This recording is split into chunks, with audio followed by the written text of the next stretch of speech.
তো সেদিন ছিল তুহিনের দিদির বার্থডে, তাই আমি আর তুহিন চলে গেছিলাম দিদির বাড়িতে কেক আর গিফট নিয়ে।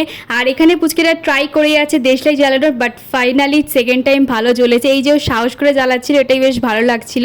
আর কুর্তি দিয়েছিলাম দিদি, সেটা খুব পছন্দ হয়েছে। আর ডুয়েল ফরেস্ট কেকটাও দিদির একদম ফেভারিট। তো তারপরে কেক কাটিং হলো আর সবাইকে দিদি খাইয়ে দিল। আর আমি তো অ্যাজ ইউজুয়াল মাখাবই কেক, এটা না মাখলে সেলিব্রেশন জমে বলো। আর তারপরে ডিনারে ছিল বিরিয়ানি, আসলানের মাটন বিরিয়ানি। আর মাটন বিরিয়ানি খেতে তো দুর্দান্ত ছিল, বাট তুহিনের বিরিয়ানির আলুটা একটু শক্ত ছিল, তাই তুহিনের মনটা একটু ভেঙে গেছিলো।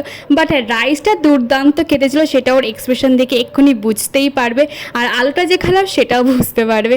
আর তারপরে কিন্তু আমার কিন্তু দুটোই খুব ভালো ছিল, মানে রাইসটা, মাটনটা আর তার সঙ্গে আলুটা দুটোই একদম পারফেক্ট ছিল। সেটাও আমাকে দেখে বুঝতেই পারছো কী যে ভালো টেস্ট ছিল। তো আমরা ডিনারটা সেরে বেরিয়ে পড়লাম, কারণ বাইরে পড়ছিল বৃষ্টি। আর বৃষ্টি ভেজা রাতের মধ্যে আমরা সুন্দর করে বেশ চলে এলাম। আর তোমরা জানো তোমাদের কেমন লাগলো, ভালো প্লিজ লাইক করে দিও। টাটা।